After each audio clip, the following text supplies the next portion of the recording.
Nominated ప్రతిష్టాత్మక శాఖ కేటాయించాలి. నామినేటెడ్ శాఖ ప్రతిష్టాత్మక శాఖ కేటాయించాలి. ఇవాళ పాడేరు జనసేన పార్టీ ఇన్ఛార్జ్ గారు డాక్టర్ గంగులయ్య గారికి నామినేటెడ్ శాఖ ఒకటి ప్రకటించడం జరిగిందండి, జీసీసీ డైరెక్టర్గా. అయితే 2019 నుంచి కూడా పార్టీని తన భుజాల మీద మోసుకుంటూ పార్టీ ఎంతో ఉన్నత స్థానానికి తీసుకొచ్చారు. గ్రామాలకు చేరికలు చేశాము. 2024లో సోలోగా వెళ్ళినా కూడా గెలిచేటటువంటి పరిస్థితులు తీసుకొచ్చాము. అయితే ఈ సందర్భంగా కూటమి ప్రభుత్వం వచ్చిన తర్వాత కేటాయించాల్సినటువంటి నామినేటెడ్ శాఖలలో ఎవరైతే త్యాగాలు చేశారో ఆ నాయకులకు ప్రథమ ప్రాధాన్యత ఉంటుందని చెప్పేసి మన గౌరవ ముఖ్యమంత్రి వర్యులు, ఉప ముఖ్యమంత్రి వర్యులు కూడా మరి మాట్లాడడం జరిగింది.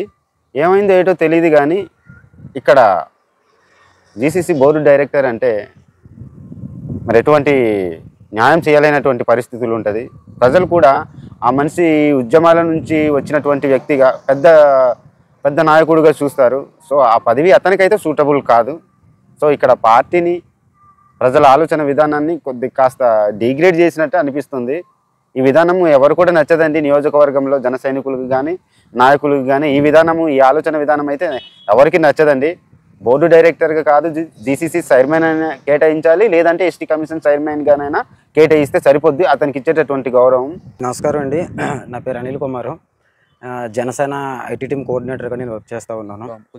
సో ఈరోజు ఈ మీడియా ముఖం ముందు మేము మాట్లాడడానికి కారణం ఏంటంటే అండి, గిరిజన హక్కుల కోసం, గిరిజన చట్టాల మీద పూర్తి అవగాహన ఉన్నటువంటి గంగులయ్య గారికి ఈరోజు పార్టీ ఎందుకని డైరెక్టర్ పోస్ట్ ఇచ్చింది అన్నది మాకు అర్థం కావట్లేదు. ఎంతో పార్టీ నిర్మాణించి 2024లో భాగంగా మనకు గెలిచేటువంటి ఈ కాన్స్టిట్యున్సీ ఏదైతే ఉందో అధినాయకుల నిర్ణయం మనం తప్పుదోవ పట్టకూడదనే ఉద్దేశంతో మనం అందరం కూడా ఐకమత్యమయ్యి కూటమి ప్రభుత్వం చెప్పేటువంటి విధానాన్ని ముందుకు తీసుకెళ్లాలని ఇప్పటి వరకు జన సైనికులందరూ కూడా కృషి చేస్తూనే ఉన్నామండి.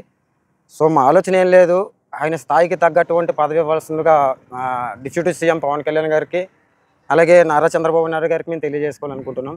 మాకు ఆవేదన తెలియజేస్తున్నాం. మేము కోరుకున్న చైర్మన్ పదవి ఎందుకైతే మేము కోరుకుంటున్నాం అంటే పార్టీ బలహీనం చెందకూడదు, ఇక్కడ పార్టీ బలోపేతం అవ్వాలనే ఉద్దేశంతోనే మేము కోరుకోవడం జరుగుతుంది. ప్రజలకి మంచి పరిపాలన అందించే విధానంలో రైతులకి కష్టం అంటే అండగా నిలబడడానికి ఒక నామినేటెడ్ పోస్ట్ అన్నది మా ఇన్ఛార్జ్ గారికి రావాల్సిందిగా మా ఒక అభిప్రాయం తెలియజేసుకుంటున్నామండి. ఖచ్చితంగా జన సైనికులందరూ కూడా నిన్న ఈ డైరెక్టర్ పోస్ట్ ఏదైతే వచ్చిందో అందరూ కూడా వాళ్ళ ఆవేదన అంతా వ్యక్తం చేస్తూ ఉన్నారు. చాలా బాధలో ఉన్నారు, డిస్టర్బెన్స్ అయిపోయింది మొత్తం కేడర్ అంతా కూడా.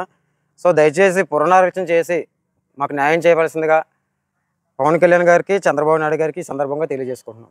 అందరికీ నమస్కారం అండి. నేను జనసేన పార్టీ పాడేరు మండల అధ్యక్షుడు. నా పేరు నందల మురళీకృష్ణ.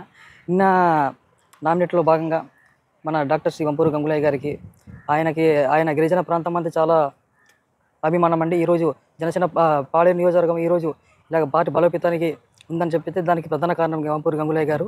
ఈరోజు ఆయనకి ఏసీసీ ఒక నెంబర్గా ఇచ్చినటువంటి నేపథ్యంలో చాలా బాధ కలిగించినటువంటి సందర్భాలు కనిపి వెంటనే వెనక్కి తీసుకొని జనసేన డాక్టర్ శ్రీ వంపూరు గంగులయ్య గారికి ఆయనకి తగ్గట్టు పదవి ఏమైనా ఇవ్వాల్సిందో కోరుతున్నాం.